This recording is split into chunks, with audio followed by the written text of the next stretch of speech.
বাড়ি ফিরে যখন সন্ধ্যাবেলা রাত্রিবেলা টিভি চালাবেন কি ফেসবুক স্ক্রোল করবেন, দেখবেন হঠাৎ করে আপনাকে সেদিন আর মন্দির মসজিদ নিয়ে ঝগড়া দেখতে হচ্ছে না, কে গরুর মাংস খাবে কে শুয়োরের মাংস খাবে তাই নিয়ে লড়াই দেখতে হচ্ছে না।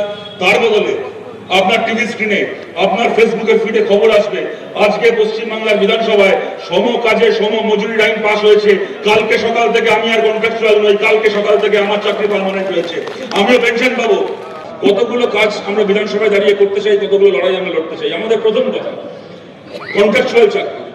আজকে গোটা বাংলার দিকে তাকিয়ে দেখুন, গোটা দেশের দিকে তাকিয়ে দেখুন, পার্মানেন্ট চাকরি বলে কার্যত কোনো চাকরি নেই, উঠে যাচ্ছে। কি সরকারি কি বেসরকারি, কেন্দ্রের সরকারের ব্যাংক রেল পোস্ট অফিস যেখানে দেখবেন, রাজ্যের সরকারের বিভিন্ন স্কুলে কলেজে হাসপাতালে পঞ্চায়েতে মিউনিসিপ্যালিটিতে পরিবহনে চাকরি মানে কন্ট্রাকচুয়াল।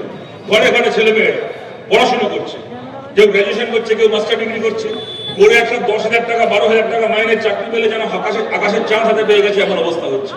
কোনো দিন নেই রাত নেই, 14 ঘন্টা 15 ঘন্টা 16 ঘন্টার ডিউটি, কোনো ছুটি বলে কোনো জিনিস নেই, শনি রোববার বলে কোনো জিনিস নেই। শরীর খারাপ হলে একদিন দুদিন কাজ যেতে পারলেন না, 3 দিনের দিন গিয়ে শুনলেন কাজ থেকে ছাঁটাই হয়ে গেছে। কন্ট্রাকচুয়াল চাকরির রাজত্ব চলছে। আমরা বলছি আমাদের দেশের সুপ্রিম কোর্ট 2016 সালে রায় দিয়েছিল সম কাজে সম মজুরির আইন করা। কেন্দ্রে মোদীর সংখ্যা ছিল, রাজ্যে মমতা ব্যানার্জির সংখ্যা ছিল, চাইলে ওরা এই আইন করতে পারতো আমাদের দেশে, ওরা করেনি। যে কাজ ওরা করেনি সেই কাজ আমরা বাংলার বিধানসভায় গিয়ে করতে চাই।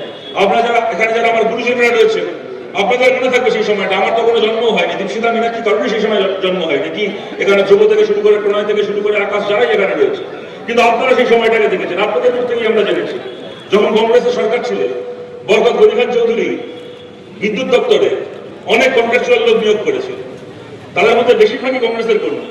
যেদিন আমাদের সরকার হলো রাজ্যে, একটা কলমের খোঁচায় জ্যোতি বসু সেই সমস্ত কন্ট্রাকচুয়াল চাকরিকে পার্মানেন্ট করেছিল। কেউ দেখতে যায়নি তাদের মধ্যে কে কংগ্রেসের কবে আমাদের ধাক্কা মেরেছিল, কবে গুলি করেছিল, কবে মারতে এসেছিল, পার্টি অফিস ভেঙেছিল, কেউ বিচার করতে যায়নি। বামফ্রন্ট সরকার এসে প্রত্যেকটা কন্ট্রাকচুয়াল চাকরিকে পার্মানেন্ট করেছিল। এই কাজ আমরা চাই বাংলার বিধানসভায় আবার হোক, বাংলা সরকার আবার করুক। পশ্চিমবাংলার বিধানসভায় যদি আমরা এই সংখ্যা নিয়ে যেতে পারি, তাহলে আমাদের প্রথম লড়াই, প্রথম লক্ষ্য সম কাজে সম মজুরির আইনকে পশ্চিমবাংলার বিধানসভায় পাশ করানো।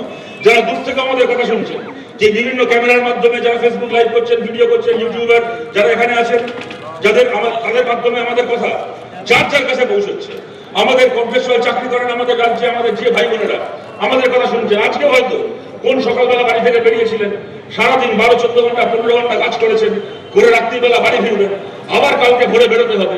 আপনার চাকরির কোনো গ্যারান্টি নেই, নিশ্চয়তা নেই।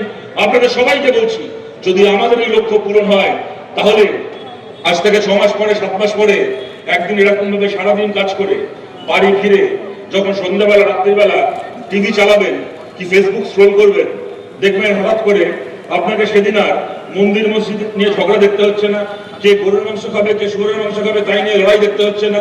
তার বদলে আপনার টিভি স্ক্রিনে আপনার ফেসবুকের ফিডে খবর আসবে আজকে পশ্চিমবাংলার বিধানসভায় সম কাজে সম মজুরির আইন পাস হয়েছে, কালকে সকাল থেকে আমি আর কন্ট্রাকচুয়াল নই, কালকে সকাল থেকে আমার চাকরি পার্মানেন্ট হয়েছে, আমিও পেনশন পাবো, আমিও প্রভিডেন্ট ফান্ড পাবো, আমারও শরীর খারাপ হলে আমি মেডিক্লেম বেনিফিট পাবো, আমারও একটা সম্মানের সঙ্গে আমার জীবনের জীবিকার ব্যবস্থা হয়েছে পশ্চিমবাংলার বিধানসভায়।